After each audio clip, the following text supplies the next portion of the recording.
decoration. I wonder if that's for Father's Day. Incidentally, let's wish them all well.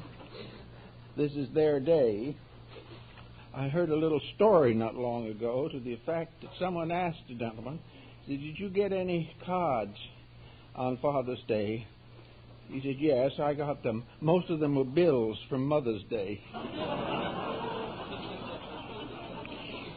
Happy Father's Day anyway. This morning we have an interesting and I think valuable subject, and that is the importance of experience from living being properly remembered. Pythagoras of Samos was the one who introduced the discipline of remembering, the retrospective exercise in which the individual periodically, if possible daily, went back over the records of the day to find out what he had learned, what experience had done for him or to him. Now, most persons are not very good at working with this nowadays because of lack of self-discipline and because of our peculiar mental complexes at the moment. We can very carefully eliminate the important message from anything that happens to us. If it interferes with our pleasures, if it is inconsistent with our passing moods, we promptly forget it. We do not gain the important lesson that comes to those who remember well their own attitudes, their own mistakes, their own relationships with life, and what they have learned from these episodes and interludes. So to the Pythagorean theory can be added a problem of building a proper record of ourselves, building a proper consecutive account of our own daily experiences. Years ago, young people used to keep diaries. And I think the Pythagorean discipline has to do with the idea of a daily recording, not only of the things that happen to us, but what we do about them, how we try to solve the different situations that arise. Also, in the course of time, this type of discipline reminds us of a number of invaluable hints, one of which is the tendency that most of us have of passing opinion on subjects with which we are not well informed. If we have this exercise and we have a false opinion about a certain subject and we discover our mistake, then this should be duly recorded for future record and evidence. And if we make the same type of mistake 2 or 3 times, then it is time for us to sit down and analyze our own attitudes on those subjects wherein we are at fault. Now, it's very easy to make this kind of a mistake in which we simply pass judgment and assume that we are right, and then we have to wait for the consequences. Now, the consequences may not affect us personally. We may only realize that we took the wrong stand at a certain moment. But the tendency to take this wrong position should be remembered because it is evidence of characteristics within ourselves. The only way we can really learn the functions of our own minds and emotions is to record the consequences of attitudes. The moment we express some attitude, we set an action in motion. And Pythagoras believed that all incidents are in motion. The individual who starts something must live with it to the bitter end in some way. Now, there are many things that we do not need to record particularly, but we can, by careful noting and writing down our attitudes, gradually force ourselves to face ourselves. And this is very important. The average daily occurrence that is normal in the affairs of living, these do not need to be recorded. but any unusual attitude of our own, any unusual attitude we take to other people, we have a right to put it down and say to ourselves, why did I hold that attitude? Why did I react in this particular way? Was it wise? Was it unwise? Today, of course, people are not much interested in whether it's wise or unwise. They want to do what they please. But as a result of disciplining these situations, the person can advance in his own unfoldment with the very important phase of self-discipline. Today there are a great many religious organizations that have various esoteric exercises and meditations and prayers and all kinds of affirmations in relationship to daily living. But up to now, the average person in even religious life has never experienced the discipline of daily recording himself, what he does, what he thinks, and why. If he did this, you would discover that life as we live it every day is far more educational and beneficial than we are inclined to suspect. We think of life as just a series of events through which we pass and we do the best we can, and we hope we last to the end of the month. But this is not really living. The individual who lives without purpose and does not make some personal unfoldment as the result of life is missing the opportunity which nature has provided. We are here for a reason, and that reason is not merely to ignore the laws of living. We are not here to do as we please in a universe that is ruled by an orderly procedure. Our real reason for being here is to discipline ourselves and keep harmony with the principles of our own existence. We are here to grow, and growth means to give proper attention to the needs of the self. Now, growth is not the result of catering to self. Growth is not the result of recording only what we want to think nicely about. It is not intended to cause us to be self-obsessed or fixed in such attitudes. Rather, it is a reason why we should not make mistakes that we make every day. We should not allow pressures within ourselves, undisciplined attitudes, mistakes that may go all the way back to childhood and infancy, to continue to plague our patterns of living. Every once in a while we get a chronic example of this in a problem of a person who has had several marriages, perhaps 3 or 4 marriages. Now, if this person had kept an exact record of their relationships and their attitudes through these 4 sessions, they would have learned a number of valuable things about themselves and why their relationships with others failed. Rather, they simply took the attitude that the marriage partner was impossible and started out and tried again. It never occurred to them that they were the one that was impossible. And they will never believe it unless there is written a record and a proper amount of witnesses and perhaps have the thing notarized. There's got to be some proof that the individual is wrong. And the only way he can get that proof is by being honest. And the only power that keeps him honest, for the most part, is a continual revelation of his own ineptitudes, constantly facing his own mistakes, realizing that they are his, and that no matter how much other people try to please him, they will never be able to save him from the consequences of his own wrong attitudes. So if we start in with some kind of a regular recording procedure, we can begin to discover the weaknesses in our own thinking. Many people are what we might term quick thinkers. They go from one thought to another very rapidly without giving weight to the attitude that they are holding. Prejudice is a very common form of this. And a prejudiced person will remain so till the end of his life unless he records the prejudice. If at the first time he develops a prejudice, he writes down what he did not like and why he did not like it in this particular person. He will then go along, and pretty soon he comes across someone else, and he has the same attitude again.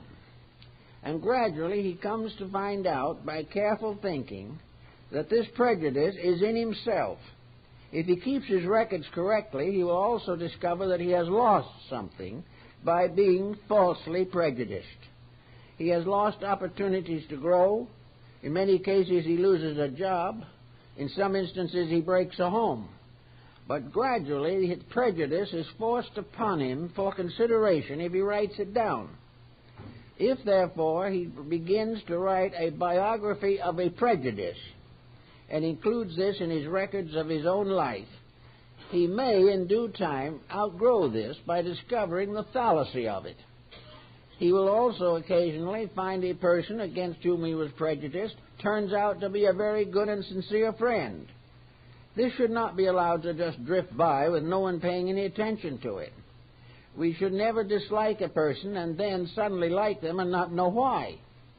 All of these changes of moods, all of these reactions to circumstances should be duly and properly noted, so that the person can go back over the day, a month, or a year and try to discover, if possible, what he has gained from a series of incidents which, for the most part, he might pass over without a second thought. Also, he can keep record of his preferences. He can keep track of the number of hours he spent in front of a television.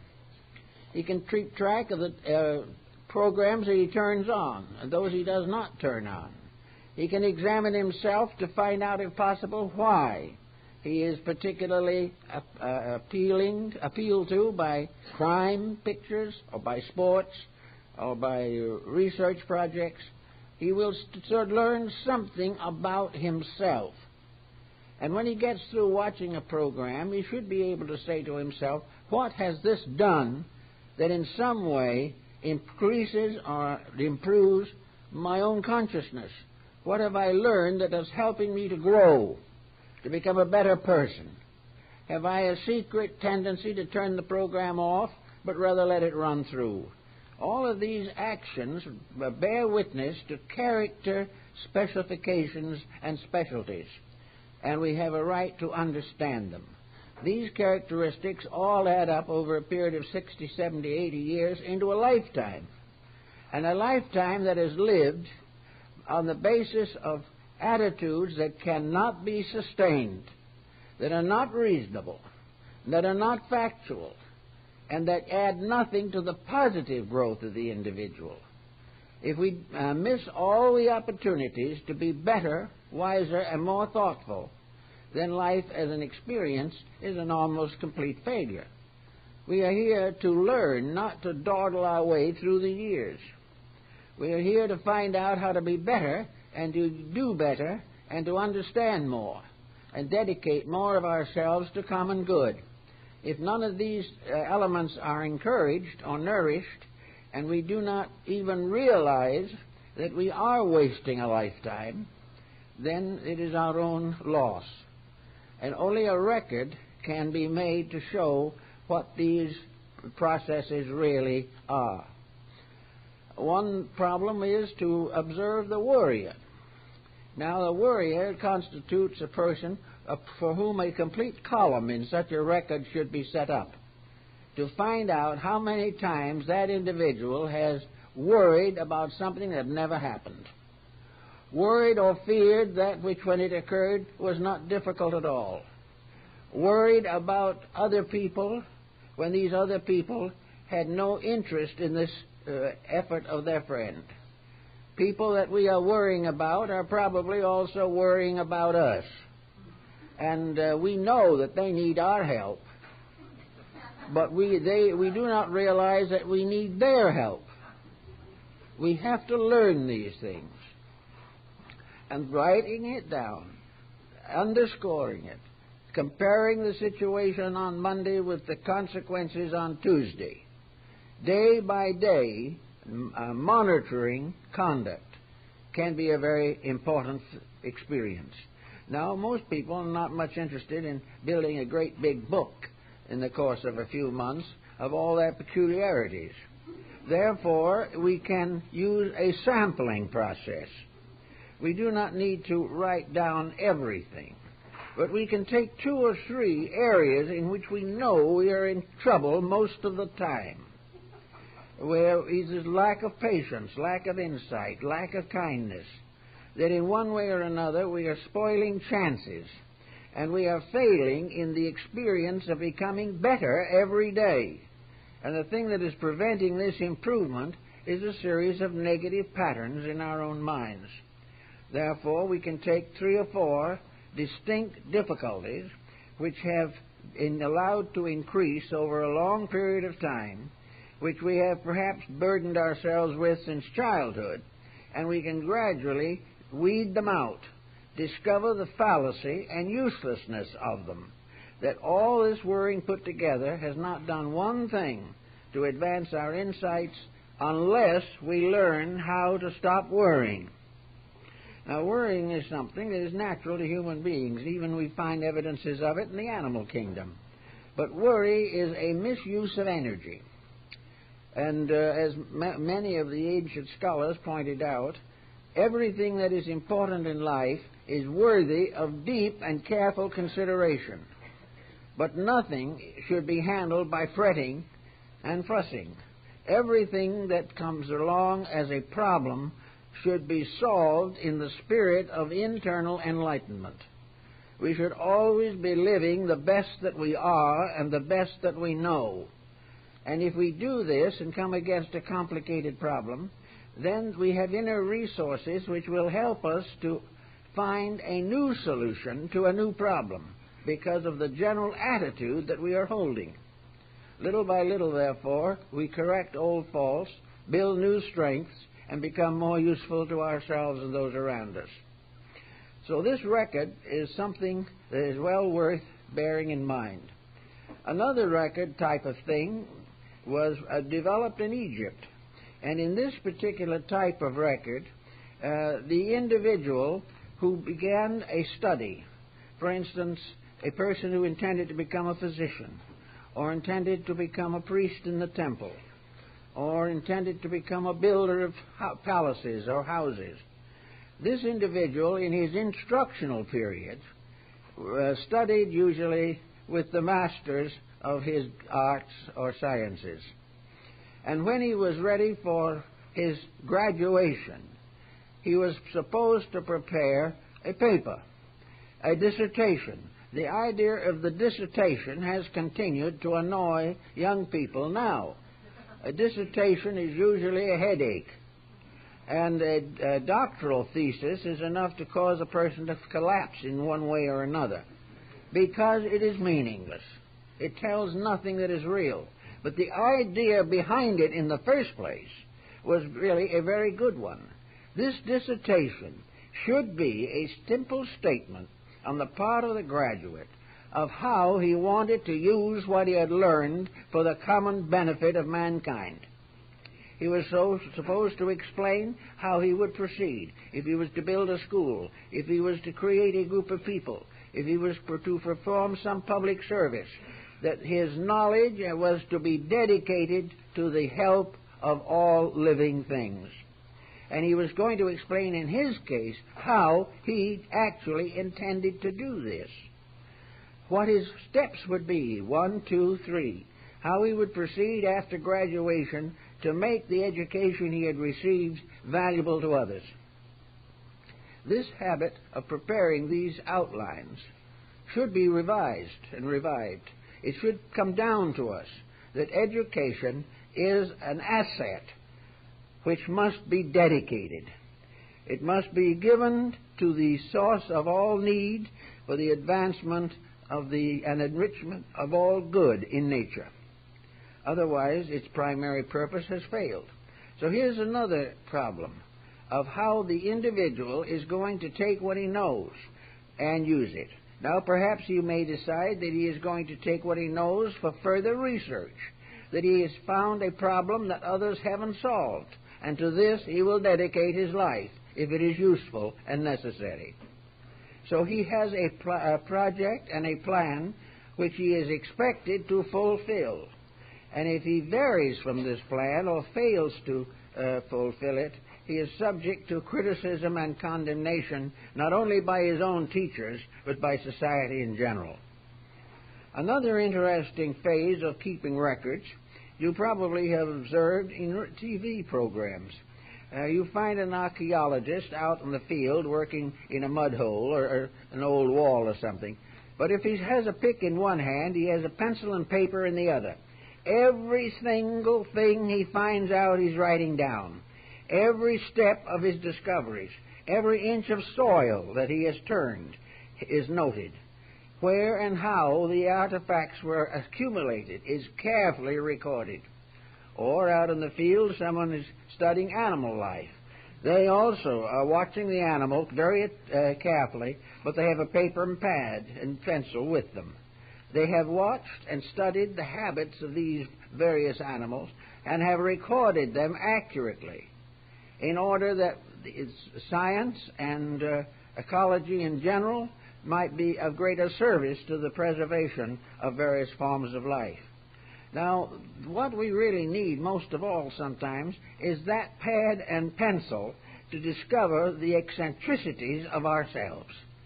We must discover which layer of what we are functioning in and what we have dug out of our own subconscious. And if it is no good, we should analyze it away, understand it, and realize why it is worthless to us. All this careful self-estimation, however, has to avoid one danger, and that is excessive self-centeredness. The individual who is just self-centered and is doing all this simply because he wants to be more arrogant or successful, or is concerned primarily with financial improvement, this is a failure. But if he is honest in the recording of his own attitudes, it will in many instances demonstrate to him why the search for fame or the search for wealth is a delusion. But as long as he believes in it, he will suffer for it. And until he records day by day the incidents leading up to accumulation and later do the scattering or disseminating of that which he has accumulated, until these facts are clear, he is not in possession of the real essential knowledge he needs. He can be warned and told by every counselor in the country that he should change his ways. But unless there are facts that cannot be denied by his own mind, he will probably continue in his present course. But when these things that happen on his own skin are brought home to him by thoughtfulness, and he realizes again and again what he is doing to himself, then gradually facts can take over. Facts come in as a useful way of pointing out a mistake. And where the mistakes are reduced, the life of the individual is markedly improved. Also, there are areas in which the person should note, for instance, the ability to carry responsibility. Is the individual by nature very thoughtful, very careful, very skillful in problems resulting from or involving accepting responsibilities? The individual should realize his depth and his limitations in this area. He should realize that he must have certain qualities of dedication if he is to be a truly responsible person. If he is careless in these matters, losses result, and the individual does not accept the experience. He keeps right on making trouble and sometimes gets himself into desperately difficult circumstances. Every phase of life must be made reasonable, must be made according to natural reason and natural law. The law of cause and effect is just about immutable. And in the common experiences of living, every generation has gone through the tribulation of setting in motion causes, but not being willing to accept the results. If, therefore, the individual, through experience recorded in his own life, sees the necessity of accepting the responsibility for the actions which he commits, he will then begin to observe those actions which he can live with and those which are too destructive to continue. This is a problem when you're alcoholic. It is a problem with narcotics. It is a problem with various drug addictions. The individual has not willingly or consciously accepted the inevitable evidence of the trouble he is making for himself. He is not saying, is it worth it, and deciding it is not. He goes along from day to day, and by gradually weakening his mental resources by the abuse of them, he comes finally to be a hopeless addict to something. And by this time, he may claim not to be able to change the situation. One other problem which we also can classify is the energy use problem. We have within ourselves an energizing capacity. We are able to do things. We are able to explain and study and think and act. We can take long walks, climb mountains, and do all kinds of things by the energy within ourselves. Now, energy is useless to the individual unless it is channeled. The individual who has energy does not have an inexhaustible supply. This is a point that many people overlook. Young people do not realize that in years ahead their energy resources will be depleted. The use of energy is one of the heaviest responsibilities that we have to bear. And energy is the most priceless factor we have in the maintaining of a program of personal growth. Therefore, energy means that we cannot afford to waste the life in ourselves on foolish, stupid, or unreasonable attitudes. Energy must be used constructively. Any energy that is used destructively is a loss, and it also is the cause of consequences. The individual who gets angry is setting something in motion, the results of which he may not be able to control. Yet he will say to himself that he cannot control the anger. He must do whatever he feels like doing at the moment. But if he keeps a record of his feelings day by day, and what he does about them, and how he continues to maintain them at all cost, he will in the course of 6 months develop quite a dossier as to why he shouldn't do it that way. He will begin to see that he is wasting life, misusing energy, and deducting from his resources without gaining anything. Something that does no good is almost as bad as something that does evil, because we are not here to do nothing. We are here to grow and to live and to share. We are here to fulfill the destiny for which man as a creature was created. And we cannot do this unless we gradually gain control of this instrument, which is ourselves. We have to learn how to become skillful. If you buy an expensive computer, you take lessons on how to use it. Well, the individual's inner life is a living computer, far more important, far more valuable, and more irreplaceable than any computer for which we can turn for adding up bills or chemical formulas or whatever it may be. Actually, the computer which is ourselves has to be brought under the control of training. You have to take a course to run a computer to do the bookkeeping.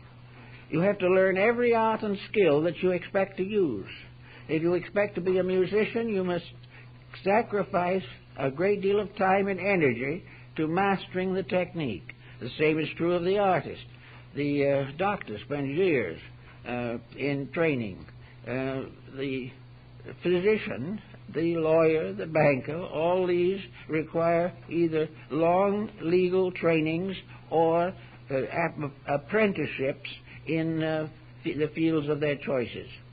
This type of thing reminds us that we must take a course in running our own lives. If we don't, we're going to run them into the ground. If we do not do something to make sure that we are using our energy allotments satisfactorily, if we do not find out in course of time that the brain is a responsible organ in our lives, if we cannot justify the attitudes of our own minds, or cannot control and direct and improve the level of our emotional attitudes, then we probably are also having a bad time with the body, and everything is going to pieces because nobody is running the show. Now, we can say that the willful person thinks he's running the show. He wants to do what he wants to do, and that's it. But if it so happens that what he wants to do is destructive, it must inevitably end in disaster. Or if he is one of these labor-saving individuals who wishes to get along in the world and amount to something but has no interest in hard work, this also represents an inconsistency which can best be detected by putting it down in black and white. In other words, we've got to honestly understand ourselves. We've got to realize that under certain conditions we are most likely to make a mistake, and that in most instances the mistake is due to intensities, prejudices, or ignorance. Therefore, we have to get over these particular problems. If we are confronted in life with a series of problems in a certain field, it becomes extremely important for the individual to gain all possible knowledge and insight concerning that field. If we want to use the universal knowledge of nature wisely, we have to find out how to apply it to the special problems of daily living. Now, some people feel that it's a waste of time to find out the answers to problems which perhaps do not bother them.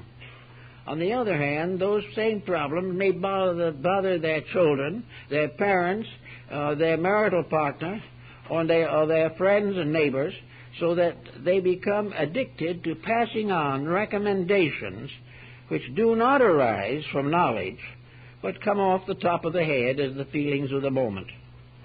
Therefore, anyone who wants to help others must learn how other people's problems can be faced.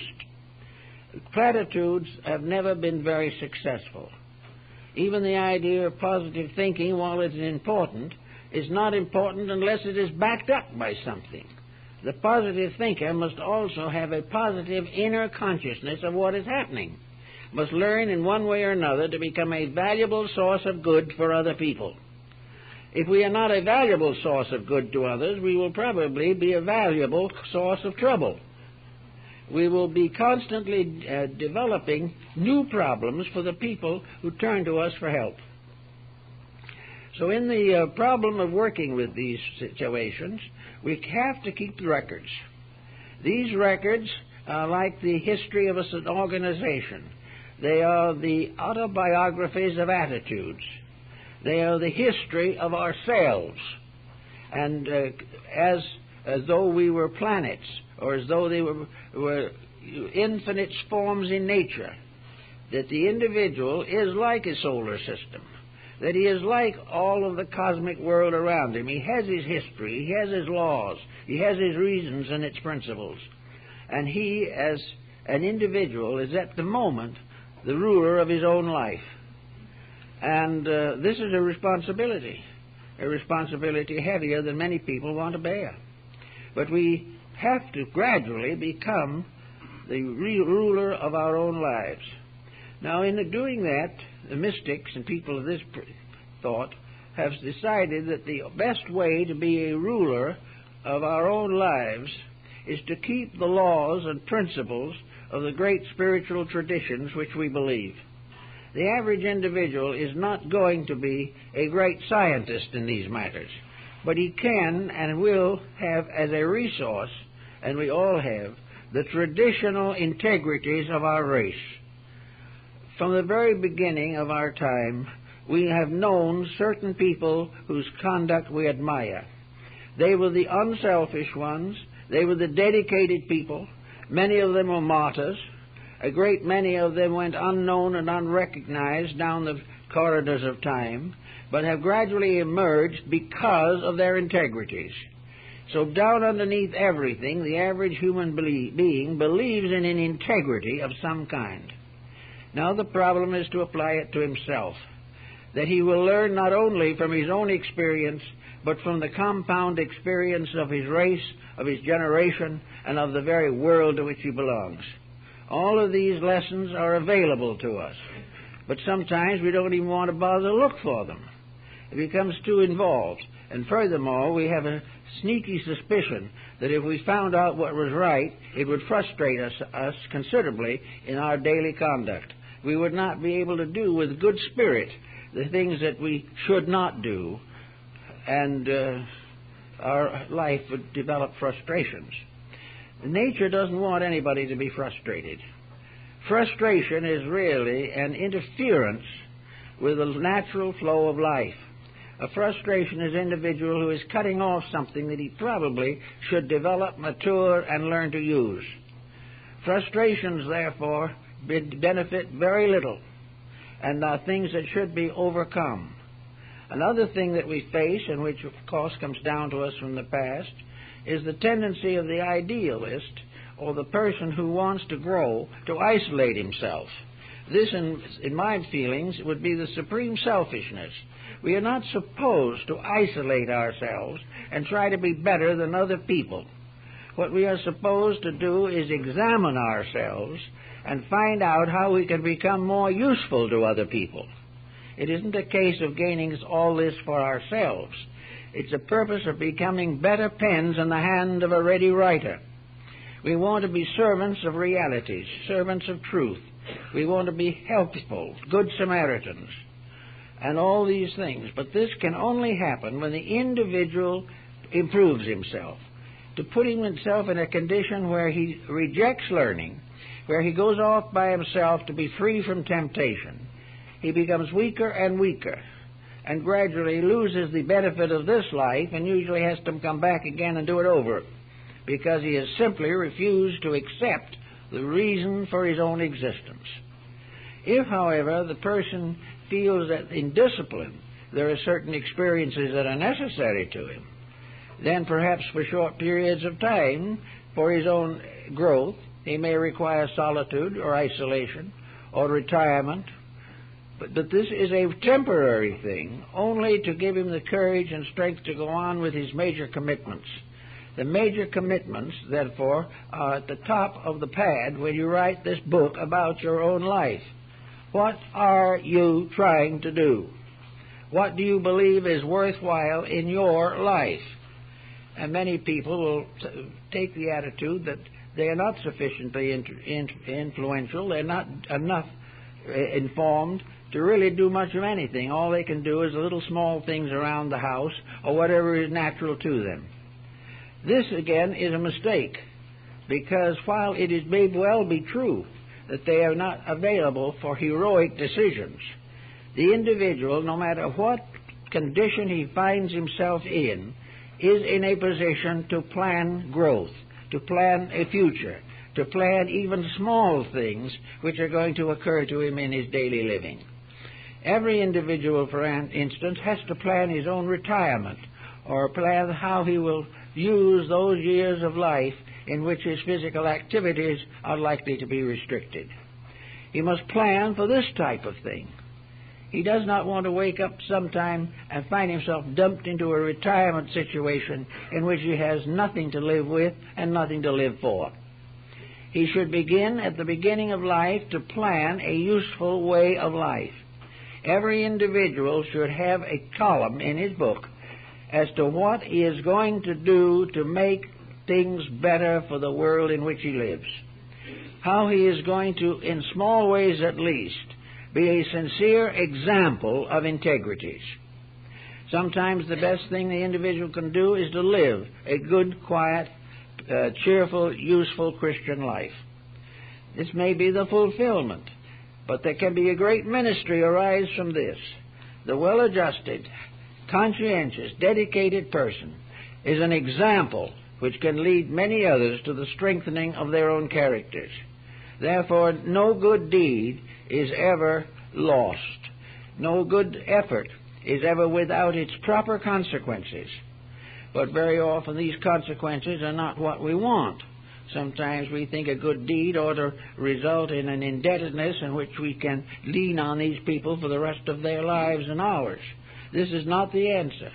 But where a truly dedicated life meets its burdens, responsibilities, and changes of existence with dignity, with simplicity, and with the prevailing natural optimism, there is something much to be said that such a plan can be made to work.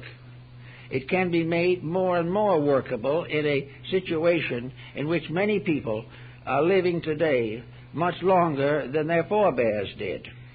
With an expectancy today of at least 80 years, and very possible 85 or 90, the individual should very definitely not retire from the human race when he retires from work. He should not give up all of the purposes of life. He should rather discover new and more important ways of contributing to others and advancing self in understanding and insight. Now, everyone needs to know a little more than they do, although some won't admit it. And in trying to find out things, there are certain areas of knowledge in which it is very useful to share the experiences of others. And always in this world, in its present complicated condition, the experiences of other people, for woe or weal, can be observed. We can learn certain things from the experiences of others, as well as from our own. Or we can find out that we are right or wrong, or come at least into certain certainties or uncertainties by comparing our experiences with those of our associates. Therefore, a sharing of experience is very useful. But this is not a sharing of opinions. It is a sharing of the experiences that can be justified and proven as factual. And by gaining the benefits of experiences in fields which are not our own, we gain a larger and broader approach to life. A clergyman or a teacher or an instructor in religious matters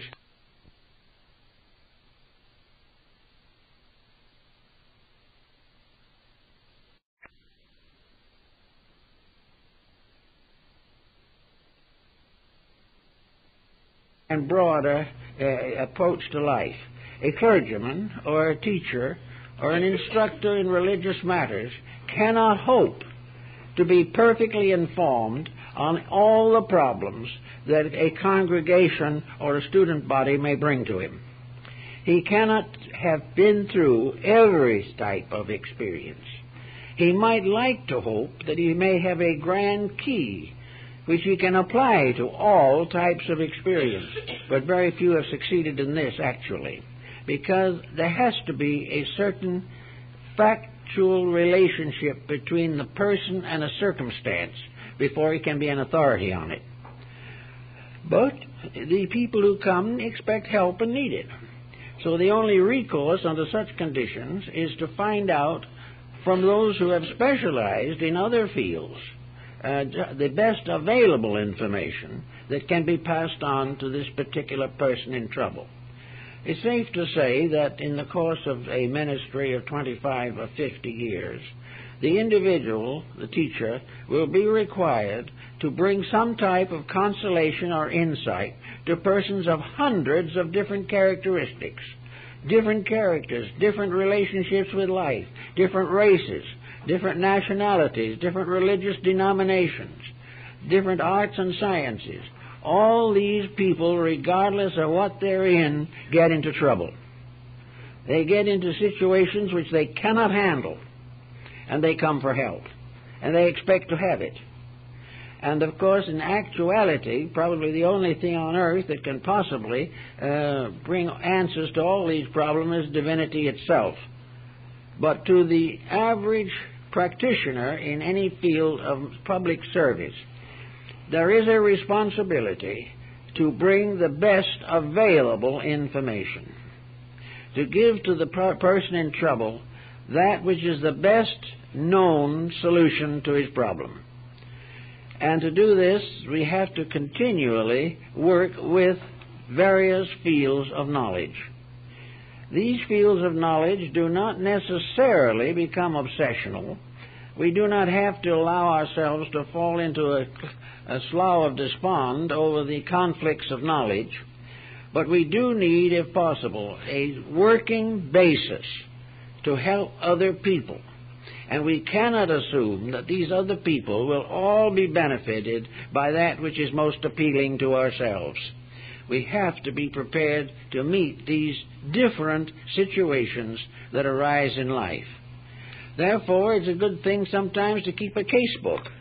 If you are in public life and are working as a teacher or counselor or in healing or any of these fields, it is very advisable to keep a good, solid record of what has been done to each individual, how they have been worked with, what their problem was originally, and the best information, the best light we could cast upon this subject. Another might do much better, but that we had done the best that we could. Then we have to watch and see what happens. And if we find out in after time that our advice has not been good, that the individual either could not or did not apply it, then we have to give further thought to the situation. This is quite common now with certain metaphysical organizations. Many of these people get into difficulties, go to the organization and try to get help, and the organization cannot give it to them. The reason why this happens is that the organization has not kept records of the consequences of its own instructions. It is said that this all was an inspired situation, that some divine power was the back of the whole thing, and if anyone got into trouble as a result of it, it would have to be considered their own fault. This is an evasion of fact. The individuals, and I know some who have been in and out of a dozen different movements and organizations, and have gradually come to the simple fact that the person has to determine in his own life and nature what is honorable and what is right. He has to escape from the glamour of promises that can never be fulfilled. In life everywhere, wherever a promise is made, in which there is no contribution on the part of the individual to fulfill the requirements of that promise, there will be trouble. Even then, if the promise was wrong, there will still be trouble. But everywhere we go, we have to gradually change opinions into facts. Heraclitus said, opinionism is a falling sickness of the reason, and this is essentially true. We cannot be expected to solve problems by opinions. Sometimes a person will come to us and say, what is your opinion on this matter? Actually, it's not very much value, anybody's opinion. The answer is, what are the facts? And in order to get the facts, the individual has to wade through the emotional pressure of promises and of various inducements, and perhaps most of all, the strange dedication to trying to become a god in a short time. All these things have to be removed from the picture. What are the facts? And when it comes to the facts, the pencil and paper are extremely useful, because you have to live with it later. You can't say a month later, I didn't say that, which is a very quick way out of a very difficult situation. Or, I shouldn't have done that to this particular person. Gradually, by controlling the results of our conduct, because of the consequences that they obviously cause, we get to the point where our instruction or information becomes more practically useful and practical. We also have the problem, which are now being emphasized, of physical ailments and the records necessary to understand them. Nearly every doctor who is a reputable physician keeps a constant record on the condition of his patient. He keeps a constant testing of their health situation and advocates periodic examinations. Now, these may be more expensive and unnecessary, but the principle involved is that there must be a recording. The physician must know what is happening to the person. And yet that same individual at home, with no particular physical problem that is noticeable, keeps no record of the happenings which affect his emotional life or his relation with other people or his employment, his recreation, his activities, his relaxations. All of these things are just, well, they just happen. He comes home tired out, sits in front of the television with a television dinner, and watches a baseball game. This has become a pattern with millions of people. It is estimated at the present time that sports in America have the largest listening or viewing audience that there is, and that almost any evening, out of the 250 million people in the United States, 75 million will be looking at sports. Well, that's all right. Sports are not going to hurt the individual particularly, but they're not going to do him very much good. Sports are all right, but not as a constant, continuous, inevitable way of escaping responsibility. It's pretty difficult to do any intelligent thinking while watching a football game. But the individual can divide his time, but he should not consider his life to be fulfilled by wasting time. He comes home tired, he feels that he has bought the right to do as he pleases in the evening, so he does that which, for instance, is his outlet. But it's because he has nothing else. Somewhere in the life of this individual there should be interests that help to develop and unfold the character and temperament of each person that comes into the world. He should have a constant record of the things that are important that he is accomplishing. It may be that he should take up a language. Perhaps he would find it much more valuable to himself to become an artist or be a musician. At least those things are discipline. We may say, of course, that an artist, so what? There are lots of artists. That's true. But every artist has a dedication. He has a dedication of some kind to the performance of a skillful action. He learns the palette. And if he wants to, he will see in the palette the history of the universe. Because the color combinations that he makes are part of a spectrum that originates in the divine life itself. He also learns the mixtures of colors as seen in nature. He discovers one tremendously important thing, namely, that the colors he sees with his eyes are not, in many cases, the true colors at all. Here he is seeing something, as we might say, with a well-tempered vision, instead of the thing as it actually is. Also, the artist has a tremendous potential. He is the only person who can change a landscape anytime he wants to. If he doesn't like 3 trees in a picture, he just eliminates a tree. And he does it without chopping a tree down or hurting anything. All he is doing is fulfilling his own sense of proportion, propriety, harmony, and rhythm. Great artists like Dürer, Michelangelo, Leonardo were great mathematicians. They were also great anatomists and physiologists. They produced inventions in many fields of life. They had a profound study of the human body, and the diagrams and figures of Leonardo da Vinci on the development of the fetus are among the great masterpieces of art and science. So here's an artist who is all things. And in every art, science, trade, craft that the individual takes up, there is an opportunity to share in an infinite wisdom.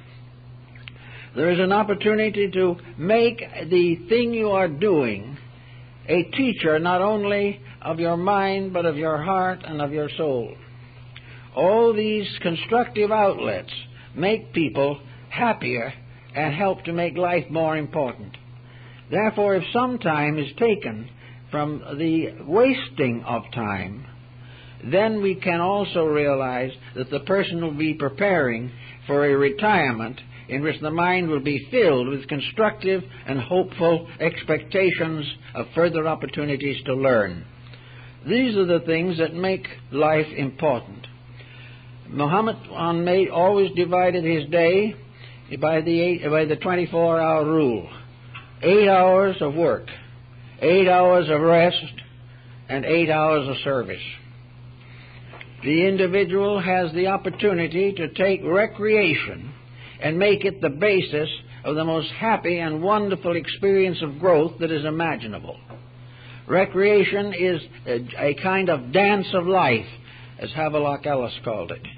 It is an opportunity for the individual to have the joy and glory of moving along toward the source of all good, and doing it in a happy way. But for some reason or other, we have become of the mind that if it's good for us, it's unpleasant.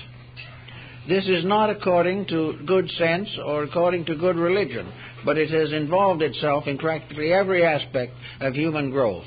To be a growing person, you must be a frustrated one. This is as far from the truth as anything you can imagine.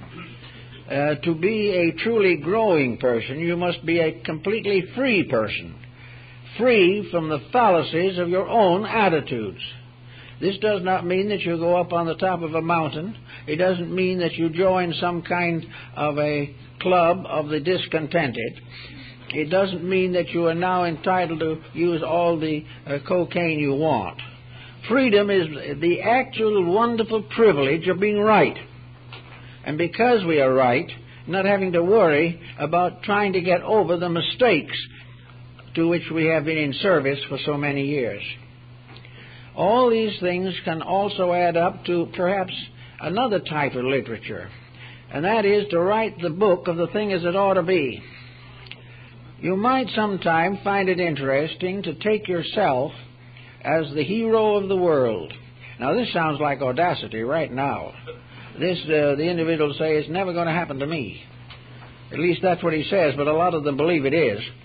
Anyway, the idea, however, is that you're the hero of a story, and that this story is your own life, and that therefore you're going to write a wonderful play, a wonderful drama, a great book on a fictionalizing of your own life.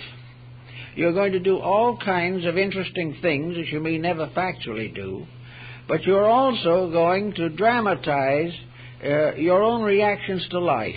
If you love nature, that's going to be in there. If you have a great love for children, that's going to be a leading factor. If you've had an unhappy and frustrated life, you're going to be able to show other people how they can transform these limitations, as you believe that you have, or certainly are going to try. Little by little, you can move yourself into the person you know you ought to be. You're the person who is kindly to others, tempered in all their attitudes, lives without over-domination of ego, is not much interested in fame or fortune, but is interested in living an unfolding of personal existence toward reality. In other words, to fulfill the reason why we are here. Now, some people will be able to approach this very carefully and very cautiously, very thoughtfully. To others, it'll be simply a general motion. But if it's nothing more than a natural resolution to correct faults one by one, it is a tremendous motion in the right direction. Wherever in writing down your list of peculiarities you find that you are easily irritated, or that you have great trouble answering the telephone, or that you don't like to be the victim of uninvited guests, that all these things you can work through. You can gradually organize the situation so that you can control every phase of it. And whatever comes along, it becomes no interference in anything whatsoever. There are no interruptions, as Zen points out. What we call an interruption is simply a lump in Zen. It is a small bump somewhere, but it means nothing. And as the Zen master goes along a little further, the bump becomes a koan. In a little while, the interruption becomes a key to the improvement of the discipline itself. So we don't anymore have these pressures. One of the rewards for trying to get rid of them, certainly, one of the rewards is better personal life. A second reward is greater usefulness to other people. and the improvement of our characteristics and our temperaments. Another reward is our relationship to the younger generation that is coming up, a generation which is in deadly need, in terrific need of good example. The generation that is wild, but is more or less following frustrated or wild parents, belonging to peer groups which are not commendable, and very seldom inclined to accept the family itself as the peer group. It goes outside to those who break the rules and become the heroes. Now, this type of thing becomes a responsibility for all thoughtful persons. The older generation must begin to give a better example to these young people. It must begin to live as it would have those young people live. It would have to gain their confidence. It would have to prove that the parent is thoughtful, reasonable, factual in his recommendations. And if he claims to have ideals, that he is living them or trying to as well as he can. Trying to teach a child morality with no intentions of applying the rules to your own nature is one of the reasons why we are in the present condition. Everyone busy doing what they want to do and neglecting what they ought to do. Wherever children appear, they are a responsibility that must be faced, and every effort to avoid that responsibility should be written down in the little black book, because it is something that you're either going to have to correct or there's going to be a sequel in that book that you're not going to be very happy about. But if the individual observes and can write down the number of times a child's interruption has been rejected, don't bother me now, I'm busy, on how many times the interruption has been accepted, and the parent and child have settled down to discuss something of great importance to the child. Well, you can write out these things, you will find the consequences just pile right up. And you can say beyond all doubt that you have actual, factual proof that the enlightened and dedicated life is right, and is the thing that pays off and will give the person the greatest opportunity to be of service to other people. Nowadays, with the situation as it is, there's a great deal of exploitation in the field of religion. There are a great many organizations that promise what they cannot fulfill, or are recognizing the possibility of financial advantage from the confusion and bewilderment of people. In other words, there are thousands, millions of people in the world today who honestly believe, or think they honestly believe, that they can buy salvation. They believe that if they can build a church or put in a stained glass window, they belong to the elect. They believe definitely that they can contribute without contributing anything of themselves. The individual may, out of charity and understanding, contribute to causes. There's no reason why he shouldn't. But there is no way by which a contribution can be assured to be the basis of an immediate or reasonably immediate salvation. The individual is saved not by that type of thing, for he's giving the least part of himself. He's giving something he couldn't take with him anyway. He's sometimes giving something he got dishonestly in the first place. But whether he got it honestly or dishonestly, the gift without the giver is bare, says Longfellow. It is only when the individual's gift is backed by dedication to principles. And today, a great many organizations are not much worried about those dedications. They want the gifts. Well, some of them are having a hard time, let's face it.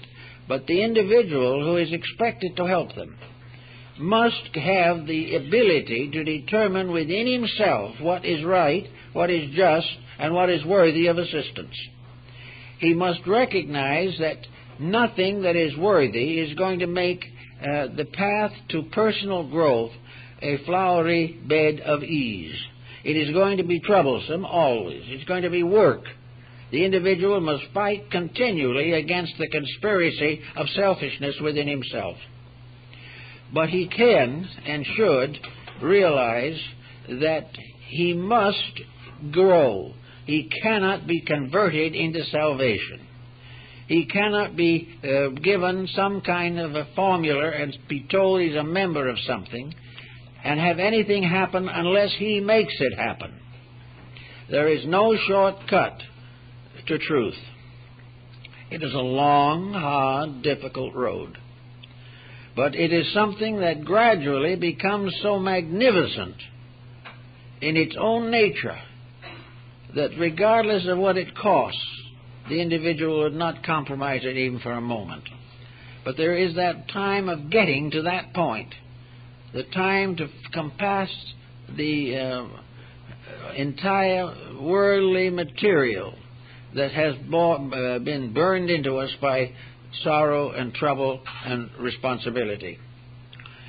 So we think that gradually, taking all these factors together, that the average individual's life is worth a careful documentation. Now, sometimes this happens after they're dead. It's more biographies are written after death than you would shake a stick at. But, you know, there's a fallacy about these biographies. They are really not written to tell about the person. They are written to amuse an audience. In other words, most biographies that we read are more or less disillusionments of one kind or another. The individual is downgraded. Now, some will say perhaps he isn't downgraded. Perhaps the person who we have regarded as a hero was really much of a scallywag. Well, even that doesn't justify the situation, because we all know that people cannot be everything at once. So some people are good and some people are bad. But those exploitation books that are written simply for sale dramatize situations that may not even be true. But if the time comes later when honesty prevails, we can imagine a biography written after death by somebody who really tried to tell the facts of a case. Perhaps our own little book, diary, that we have kept down through the years could inspire someone to a great book. A book that would be honest, would tell the troubles and the struggle and the victories, the defeats, the individual bowed down to earth and rising victoriously again. It would be a story of an individual groping after realities and dedicated to the finding of them. He may pass out of this life without finding many of them, but he'll find a few. But if his dedication is once established, and the only thing he really wants in this world is to know how to help, how to be useful to the divine plan of things, when he gets into the other life, he probably will have further opportunities to grow, and he will be rewarded not necessarily for his achievements, but for his dedications. If he has tried in small ways, he will be better off than those who didn't try in big ways. It is all a matter of growing. And the idea that Pythagoras had in connection with this keeping of records was to make the individual his own teacher. How by little thoughtfulness and by observing the consequences of what we do, we will gradually learn to live better. We will gradually find out that when we hurt another, we ultimately hurt ourselves. And as some of the Oriental philosophers have said, when we hurt another, we have hurt ourselves in the other. Because actually, there's only one life anyway. And when we do ill to one, we do ill to the source of all. So we try our best to do things constructively, and we try to organize our daily life. We can start in by taking a single day and trying to organize it, and then seeing what happens. We will find by the second or third day the organization crumbles under the pressure of unusual or unexpected events. But with a little effort, we can finally discover that many of these events that have interrupted a pattern can themselves be eliminated. and the person can continue the projects or the purposes for which he is dedicated.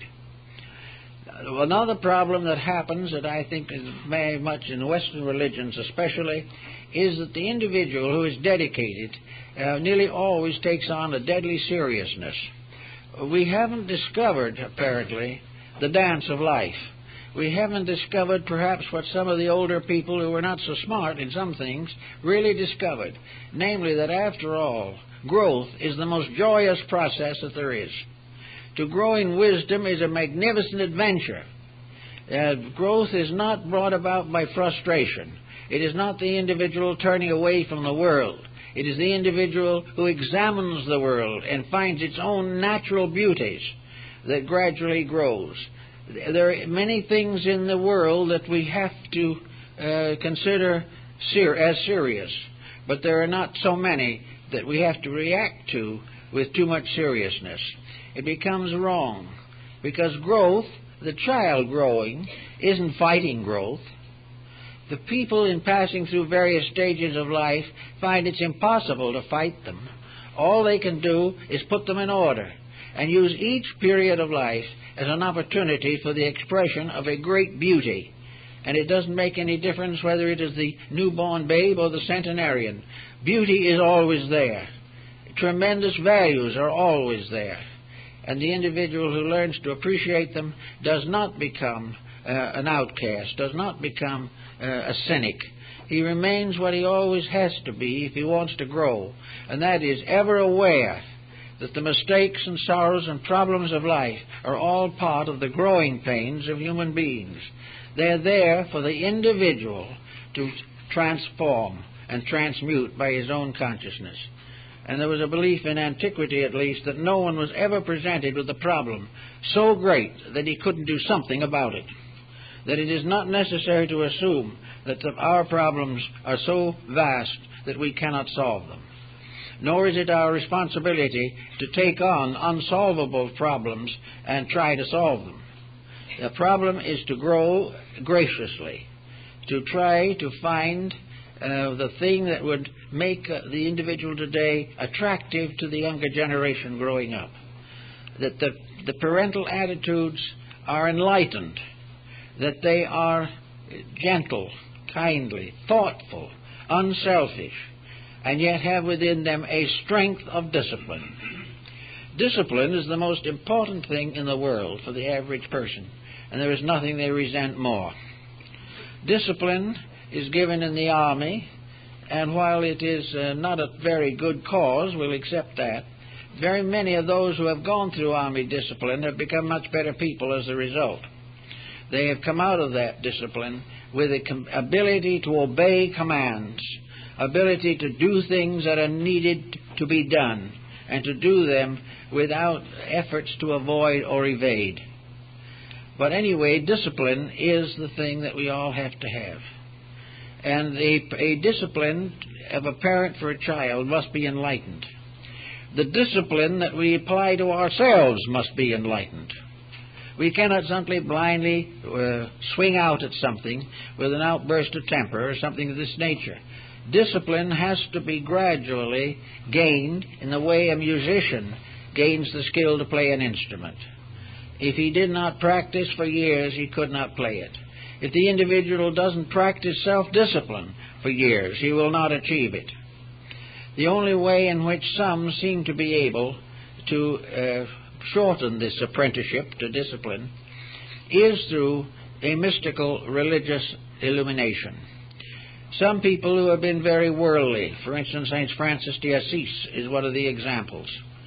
A person who has been very worldly and has gradually exhausted the possibilities of excess, who has gradually wasted their ownings or their lives or their health, destroyed the relationships with other people, and gone on to a very difficult situation. These people occasionally, on rare occasions, but it does happen, suddenly have an inner awakening. They suddenly see, know, and believe the mistakes that they have made. They also seemingly are the ones who were able to remember a combination of circumstances. Remember the details of their own degradation, and at the same time remember the details of the universal plan of salvation. In any event, these people suddenly have an internal enlightenment. This internal enlightenment is something, as several of them have said in attempting to write the explanation, that there is no way of telling what this is. Words completely useless. Those who have it cannot name it, and those who name it haven't got it. Whatever it is a mysterious unfolding of light within their own lives. An enlightenment that forever corrects most of the mistakes which they have made. This enlightenment which, in a sense, is a miraculous cleansing of the inside of the cup, where suddenly the individual realizes his true place in the order of things. In the case of St. Francis, we know the story of a tremendous dedication, a story of reaching out towards all things that live. St. Francis preaching to the birds, St. Francis representing pain and sorrow as his brothers and sisters. Everything strangely transformed into a mystic ritual of regeneration. A certain story of that, a similar story, is told in St. John of the Cross and many others. But it is a tremendous psychic enlightenment. It is as though a mysterious spiritual bomb had exploded within them and destroyed worldliness. This type of thing doesn't happen to everyone, but it does also come in smaller assignments and arrangements. So against certain retributional practices of life, there is this tremendous dynamic change of life. It is real because the individual no longer is capable of doing the wrong things that he did before. He can no longer go back. It isn't a discipline that he imposes upon himself. It isn't something he says, I shouldn't do it. It is something that from the soul of himself he says, I can't do it. And once this becomes a solid thing, that the person can no longer break the rules, because suddenly the rules become the most beautiful things in creation. When this happens, of course, the individual has, in a sense, transcended the long process of gradual self-discipline. And it is therefore perhaps why sometimes the greater sinner becomes the greatest saint. It is something, a revulsion against evil. But we don't always have that. We don't even need it necessarily unless it is next for us. What we really need and what we have to cultivate at all times is this growing realization of the beauty of doing it right. The beauty of no longer permitting the doubts and fears of the personality to interfere with the life of a serene dedication. If we really believe in the divinity that shapes our ends, if we really believe that there is a power beyond our own, a power which is guiding us with love and wisdom forever, we can begin to accept that, and we can write in the little book, today I kept it. Today I had a decision to make and I made it right. Then the next day I tried again but didn't do so well. But over a period of time, these records will tell us what we are accomplishing. They will also help us to plan a purpose for our own lives that extends perhaps far beyond the boundaries of the present body. It helps to make us citizens of the universe, and most of all, good citizens. It helps us to become part of that great life which is dedicated to the service of life, to the service of realities, to the service of the divine essence, the divine substance that has been built into us and which we are able to witness.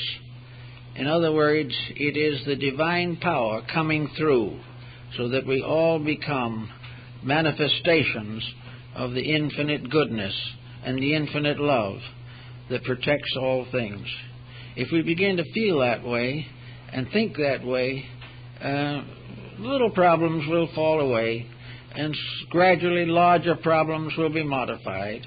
And if we keep records of what happens when we do it right, we will gradually realize that it is not very profitable to do it wrong. Well, that's all for today, folks.